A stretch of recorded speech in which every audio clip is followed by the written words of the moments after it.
pen light. Oke. Wajib kalian harus punya pen light nanti sebelum masuk rumah sakit dapat ini untuk periksa pasien. Kemudian carilah pen light yang memiliki ukuran. Ada ukurannya. Ya, ada lingkarannya dan ada ukuran sentinya. Nah, ini memudahkan kamu untuk mengetahui seberapa besar ukuran pupil mata pasien. Jadi ini untuk periksa pupil mata ya. Periksa ukuran pupil mata. Ukuran pupil mata normalnya ada yang tahu? Pupil yang mana pupil? Yang hitam. Nah, apabila terkena cahaya akan mengecil. Nah, mengecil itulah dilihat berapa ukuran dia mengecil. Nah, kamu harus mengetahui itu. Terus normalnya ukurannya adalah 3 sampai 5 ukuran normalnya. Gak ada ukuran 1 ya, karena 1 kecil. Satuan apa, Mbak? Milimeter. 3 sampai 5 milimeter adalah ukuran pupil normal. Kemudian kamu juga nanti misalnya punya nursing kit, isinya ada ini juga. 3 sampai 5 mm. 3 sampai 5 mm.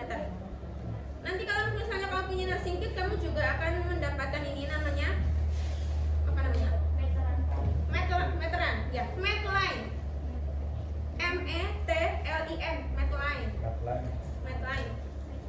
Maksudnya emang meteran, maksudnya dalam bahasa Inggris jenenge Medline.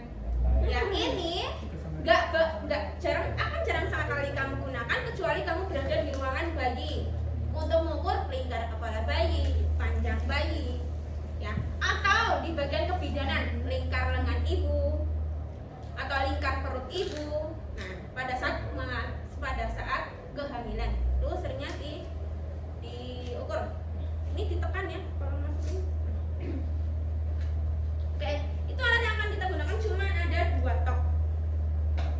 Nah, kemarin kan belum dijelaskan dari awal sampai akhir, maksudnya dari tahapan-tahapan dalam perawatan, dalam tindakan keperawatan itu ada 4. Yang pertama ada tahap prainteraksi, kemudian tahap orientasi, yang ketiga tahap kerja, dan tahap terminasi, tambahan lagi tahap dokumentasi. Tapi untuk tahap prainteraksi ini akan kita lakukan untuk semuanya ya, semua tahap tindakan keperawatan itu ada 5 yang itu tadi. Tahap prainteraksi. Untuk tahap prainteraksi kita akan melakukannya sebelum kita ke pasien ya. Sebelum kita ke pasien, kita lagi di ruangan perawat tuh. Kita buka status pasien. Nah, itu namanya kita memverifikasi data. Jadi untuk prainteraksi yang pertama adalah memverifikasi data pasien dengan cara membuka buku rekam medis pasien untuk mengetahui bahwa pasien ini hari ini akan dilakukan tindakan pemeriksaan fisik. Gitu. Jadi di dalam tahap prainteraksi ada 3 sebenarnya. Tahap verifikasi data, menyiapkan alat, mendekatkan alat dan pasien dan mencuci tangan. Ya. Terus langsung aku praktekkan ya untuk pasien ini. Nanti kalau misalnya kamu ujian juga kata-katanya kayak gini. Jadi kamu hafalin. Terus sebelum ke pasien ya, biasanya untuk prainteraksi kita itu laporannya ke dosen. Jadi waktu kamu dapat ujiannya ini atau dapat ujian apa kan sama kamu ke dosennya. Nanti biasanya akan kamu tanyakan siapa namanya dan NIM-nya berapa. Sebutkan namanya siapa, NIM-nya berapa. Kemudian kalau dosennya sudah bilang silahkan mulai, berarti kamu ngomong prainteraksi. Prainteraksi. Berarti yang pertama sampaikan ke dosennya ya. Saya telah memverifikasi data bahwa Tuan A pagi ini akan dilakukan tindakan pemeriksaan fisik dari kepala sampai kaki. Nah, 1, 2, saya telah mempersiapkan alat, sudah mendekatkan alat di dekat pasien. 3, saya sudah mencuci tangan dan siap melakukan tindakan. Itu tahap prainteraksi ada 3. Jelas? Nah, ini dilakukan pada saat kita menghadap ke dosennya. Kemudian kita mulai ke tahap orientasi. Tahap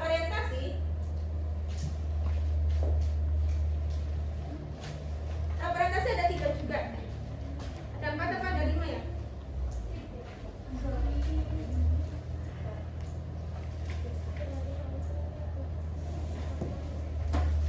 Tahap orientasi kita itu perkenalan di tahap pertama itu. Perkenalan, kemudian menanyakan pasien, menjelaskan prosedur dan tujuan, kemudian menanyakan kesediaan pasien. Nah, mulai ya. Assalamualaikum, selamat pagi Bu. Perkenalkan, saya perawat Nunik Anglia yang berasal dari Universitas Muhammadiyah Purwokerto. Boleh kamu bilang kayak gitu pada saat nanti praktek di rumah sakit. Ya, saya Nunik Anglia, perawat yang bertugas dari jam 7 pagi sampai jam 2 siang. Apakah, nah setelah menjelaskan kita, tanyakan pasiennya. apakah benar dengan Ibu A? Saya lihat gelangnya ya Bu. Lihat gelangnya, ternyata Ibu S. Nah kan salah, kamu harus tanyakan dulu. Apakah benar dengan Ibu A? Ternyata salah, dilihat dulu. Atau kamu boleh bertanya seperti ini. Siapa namanya Bu? Ibu S. Misalnya ibunya yang mengatakan boleh kamu bertanya seperti itu. Asal kamu memang sudah benar-benar tahu bahwa ini adalah Ibu A, nggak salah orang. Atau benar ini adalah Ibu S, nggak salah orang lagi. Nah kan, apakah benar dengan Ibu A? Benar. Saya lihat gelangnya ya Bu. Nah, benar ya Bu ini dengan Ibu A. Nah, pagi ini jelaskan prosedur. Pagi ini saya akan melakukan tindakan pemeriksaan fisik Ibu dari kepala sampai kaki. Tujuannya untuk mengetahui kesehatan Ibu secara umum. Boleh seperti itu karena di bukumu ada nggak tujuannya? Ya, tujuannya, nah setelah memperkenalkan diri saya, memperkenalkan diri pasien, nah sampaikan prosedur, programnya, dan tujuannya untuk mengetahui status kesehatan Ibu secara umum. Kemudian prosedurnya nanti saya akan melakukan 4 tindakan. Tindakan yang pertama yuk, inspeksi atau melihat. Nanti saya akan melihat beberapa bagian tubuh Ibu dari kepala sampai kaki. Kemudian yang kedua, saya akan palpasi atau meraba bagian kepala sampai kaki. Kemudian yang ketiga, perkusi dada, perkusi atau mengetuk. Kemudian yang keempat, ya, melakukan auskultasi atau mendengarkan di beberapa bagian tubuh Ibu untuk mengetahui kesehatan fisik Ibu. Kemudian tadi prosedurnya udah ya itu ya. Prosedurnya udah. Kemudian waktunya sekitar 10 sampai 15 menit karena ini lama. 10 sampai 15 menit. Terus tanyakan kesediaan. Apakah Ibu bersedia? Nah, jadi pada tahap orientasi ada perkenalan perawat, perkenalan pasien, penjelasan program, tujuan, prosedur, dan kesediaan pasien. Jelas? Kelamaan nggak? Kecepatan nggak? Oke, lanjut ya. Sekarang kita masuk ke tahap pasiennya bersedia. Oke, Bu, karena ini tindakannya akan lama, apakah Ibu ingin ke kamar mandi terlebih dahulu? Tanyakan ke pasiennya seperti itu, boleh. Karena biasanya pasien pengen pipis, ya daripada nanti berhenti di tengah-tengah. Nggak pengen pipis, baiklah. Kita mulai ya Bu sekarang. Oke, pertama tahap kerja yaitu menjaga privasi dengan menutup tirai. Kemudian yang kedua, masang perlak. ini nggak pakai perlak ya? Handscreen. Cuci tangan. Hah? Dikondisikan sesuai dengan pasiennya masing-masing. Tindakannya apa ya? Kalau ini tahap yang kedua itu memposisikan pasien senyaman mungkin. Nah, tanyakan pasiennya, kan udah menjaga privasi menutup tirai. Kemudian posisikan pasien Ibu posisi seperti ini, apakah sudah nyaman? Sudah, oke. Sudah nyaman. Tanya pasiennya dan singkirkan benda-benda yang ada di kasur. Biasanya bendanya banyak ya. Singkirkan karena nanti kita akan menggerakkan beberapa tubuh pasien. Ya. Kemudian singkirkan agar terasa nyaman. Kemudian yang ketiga, apa nih? Mulai. Kalau pada tahap ini enggak, terserah buka sarung tangan boleh, apa sarung tangan boleh, ya. Terus kita mulai ya Bu, kalau posisinya sudah aman, kita mulai ya Bu. Nah, pertama saya akan melihat bagian kepala Ibu. Nah, di situ dijelaskan kan di kotak-kotak bagian kepala apa yang dilihat, ya. Kepalanya dulu. Pokoknya dalam pemeriksaan fisik yang pertama kali dilihat adalah bentuknya baik tangan, kaki, semuanya dilihat bentuknya dulu. Bentuk kepala apa nih? Ranjang. Akan tulisan kanan jadi situ. Jadi nanti pada saat kamu laporan di dokumentasi, kamu tulisnya tuh pemeriksaan fisik itu kepala .2, bentuk .2, lonjong gitu. Terus lihat kepala bentuknya lonjong. Oke, kemudian bagian rambutnya berwarna apa ini? Coklat. Oke, kemudian kita lihat bagaimana kebersihan rambutnya. Tapi sampaikan ke ibunya, permisi Ibu, saya akan memeriksa bagian rambutnya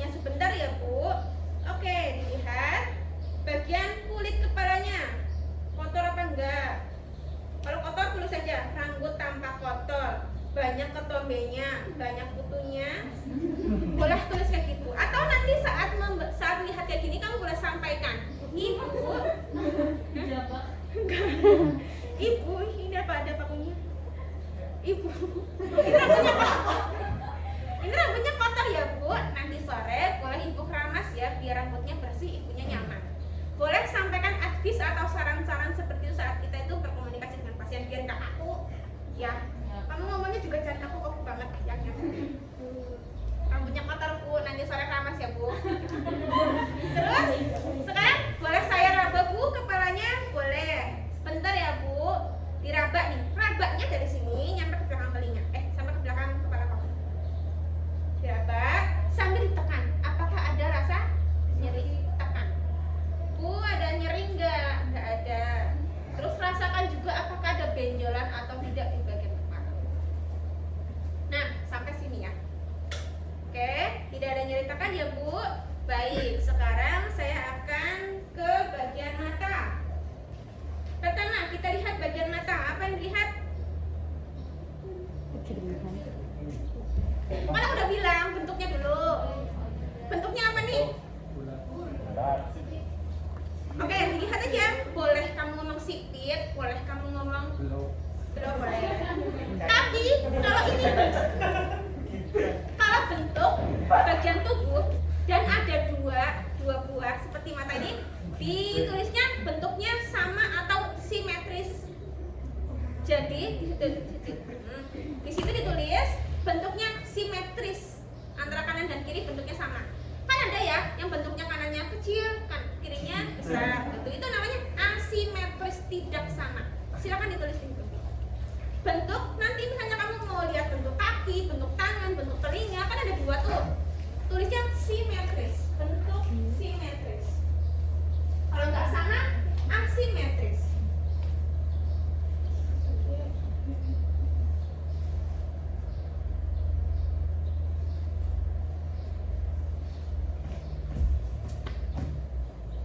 Sudah? Kemudian setelah bentuk matanya, kita lihat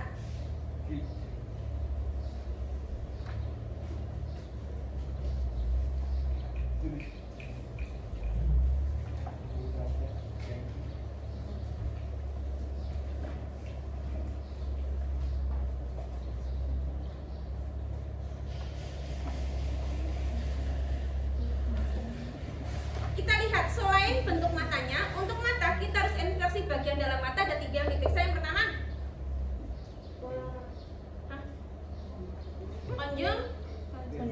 konjungtiva yang mana?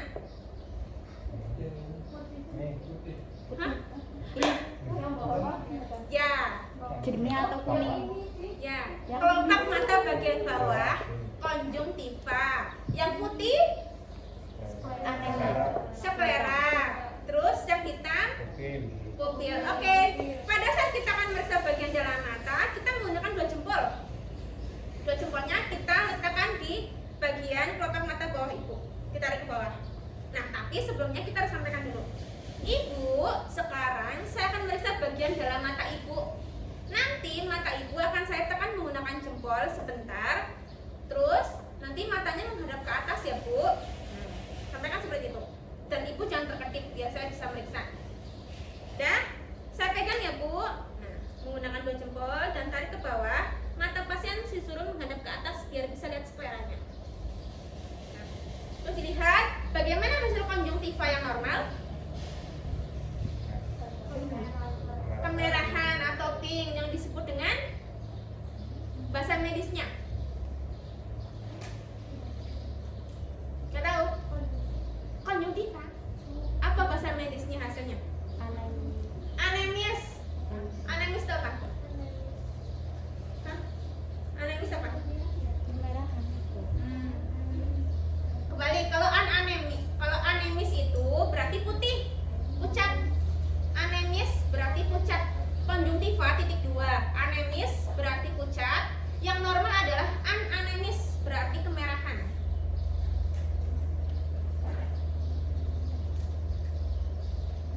Oke, sudah. Anemis berarti pucat, ya. Anemis berarti kemerahan. Jadi hasilnya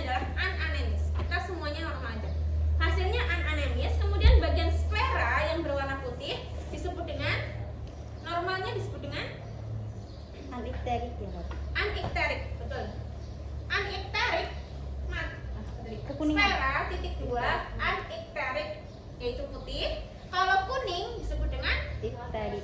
ikterik. Tulis ikterik titik 2 kuning, anikterik titik 2 putih. Inter apa? Kuning. Yang kuning ikterik. Anikterik itu putih. Ikterik. Ya. Kalau ada tulisan an berarti tidak kuning. Anemi. Oke. Sama. Ikterik kuning.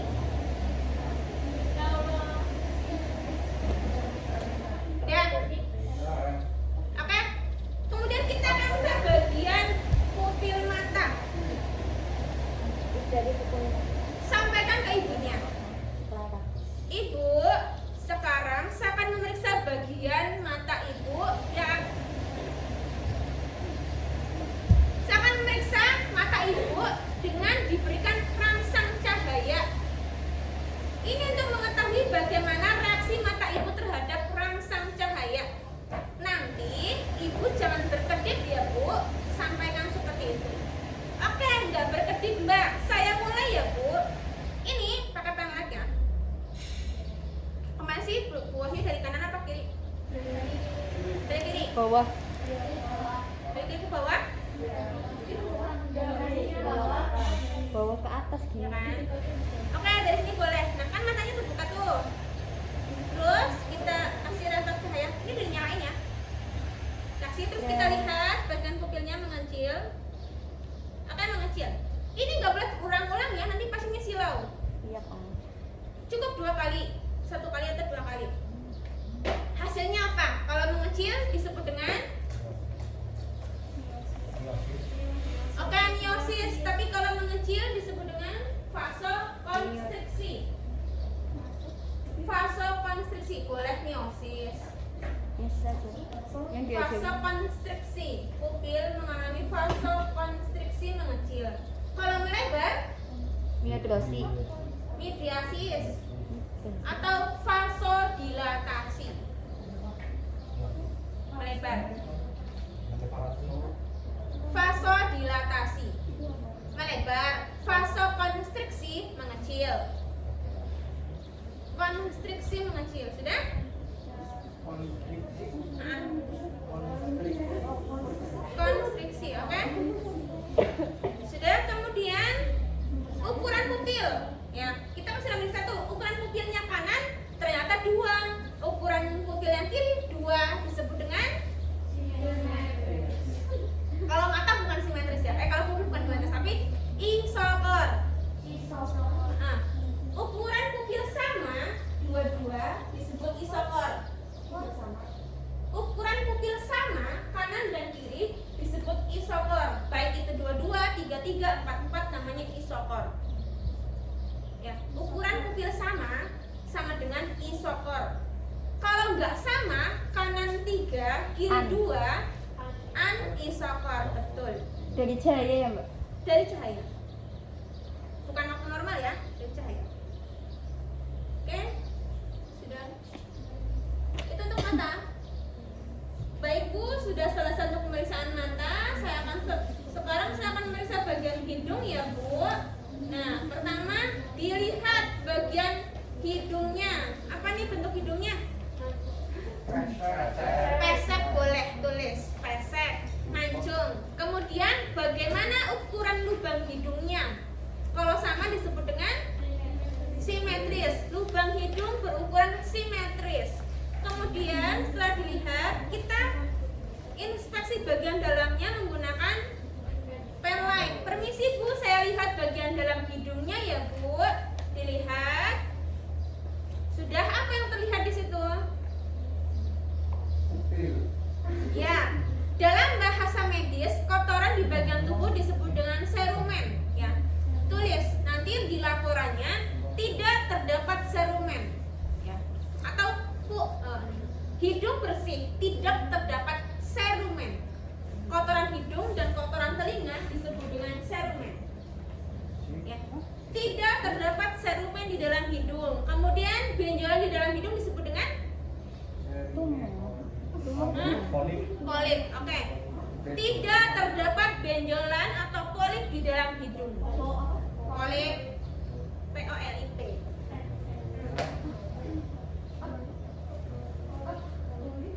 Polip sudah.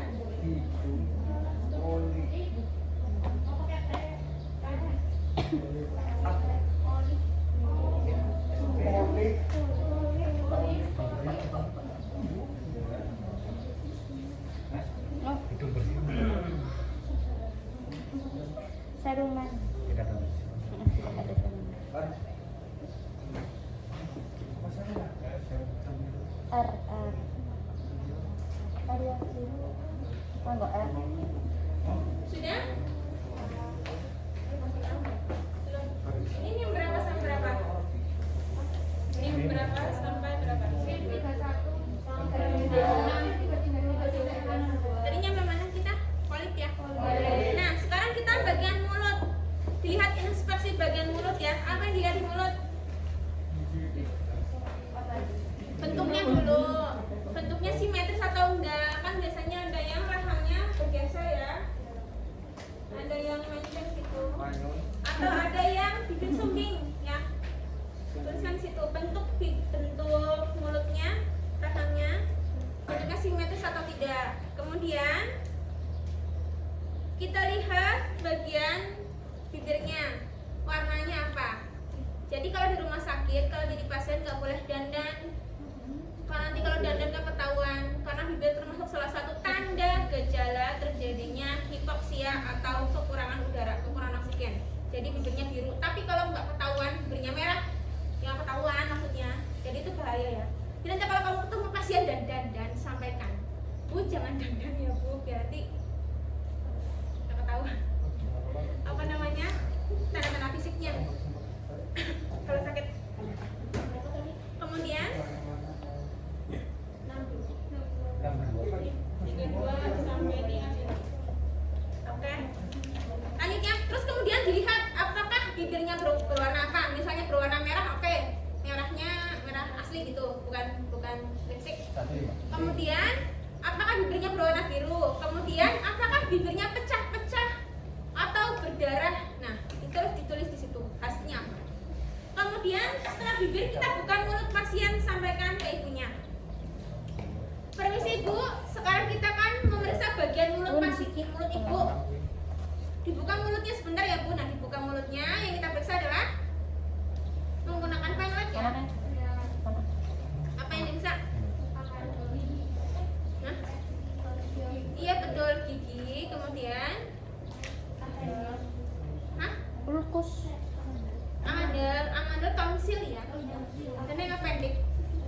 Appendix khusus bentuk. Oke, terus? Hah? Ketiga. Sariawan. Oke, yang dilihat adalah bagaimana kebersihan gigi dan kebersihan mulut yang pertama kali. Kalau misalnya kotor, sampaikan ke pasiennya, Ibu, giginya kotor, mulutnya kotor. Dia ibu makannya enak, nanti sore gosok gigi ya Bu. Sampaikan seperti itu boleh.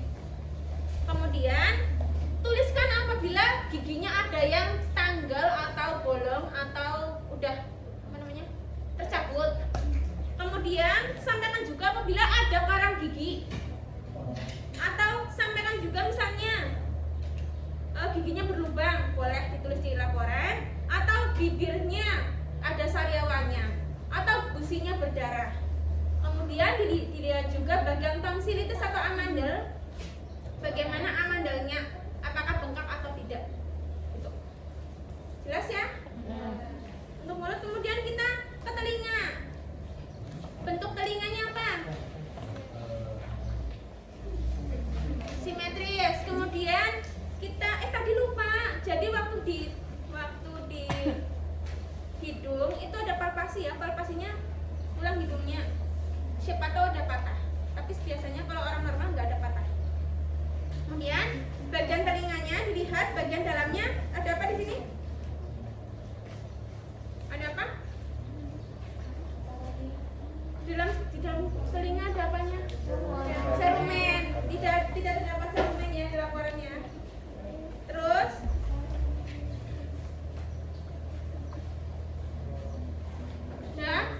bagian telinga, kemudian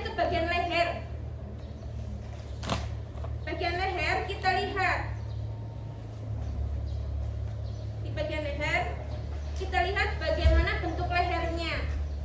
Apakah normal atau tidak? Kalau tidak normal berarti ada pembengkakan.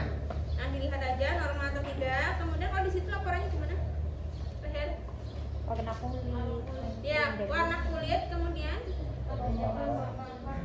ya, terus ya, terus dan jaringan parut. Oke, jadi waktu kita lihat leher, dilihat bentuknya normal, kemudian warna kulitnya tulis aja sama dengan warna kulit yang lain, kemudian tidak terdapat pembengkakan kelenjar. Nanti itu baru kita lihat dulu. Kemudian setelah itu apakah terjadi adanya jaringan parut? Tulis saja. Jaringan parut kayak apa sih? Stretch marks, ya. Jaringan parut jadi grup apa? Salah. Parut. Stretch mark. Yang selesai besok nggak apa-apa, nanti aja nanti. Nanti lebih baik lagi kalau nanti kesini lagi. Tadinya mana? Gak ada jaringan parut ya, stretch mark atau jaringan parut di bagian leher. Kemudian kita raba. Untuk meraba ada dari depan dan dari belakang. Kalau dari depan kelenjar.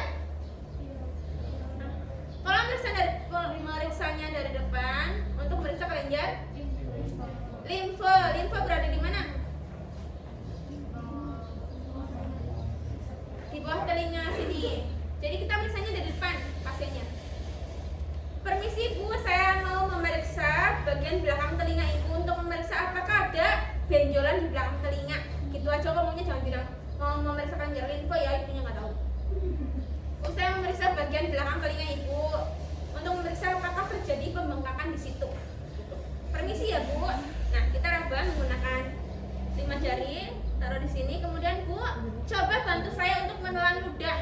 Nah, ibunya menelan dan rasakan apakah adanya pergerakan di bagian belakang telinga. Biasanya terdapat benjolan. Kalau misalnya dia pembengkakan kelenjar limfe ya, pembengkakan kelenjar limfe biasanya terjadi pada pasien dengan pasien HIV karena infeksi yang banyak. Kelenjar limfenya membengkak karena kelenjar limfe itu membengkak apabila terjadi infeksi. Ya. Kemudian yang kedua, memeriksa kelenjar tiroid dengan cara memeriksa dari belakang. Ya, kita taruh di depan sini tangannya, kemudian tarik ke belakang sedikit banget. Nah, di dekat trakea. Kemudian rasakan, ibunya disuruh untuk menelan. Menelan Bu, ya. Nah, rasakan apakah ada gelombang. Ya, selesai. Bisa lah ya, kelenjar. Apa perlu dipraktekin? Nah, gini. Ya. Nah, ini ke sini ya, ke depan sini. Jadi jangan kayak mau mencet pas. Ini, terus mundur sedikit doang. Nah, ya, rasakan pasiennya menelan ludah. Selesai untuk bagian leher, kemudian kita mau ke bagian dada. Untuk bagian dada, sampaikan ke pasiennya. Permisi Ibu, sekarang saya memeriksa bagian dada Ibu. Boleh nggak dibuka bajunya? Kalau ibunya nggak bersedia, enggak usah. Tapi karena kita praktek, buka aja. Gimana nih? Ke atas aja lah ya.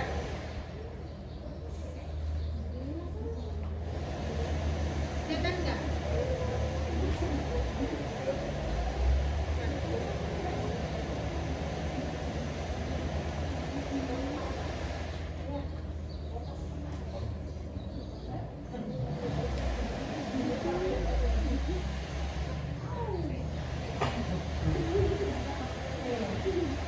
Oke. Pada bagian dada, yang pertama adalah kita inspeksi dulu ya, semuanya dilihat. Bagian dada apa yang dilihat? Bentuknya.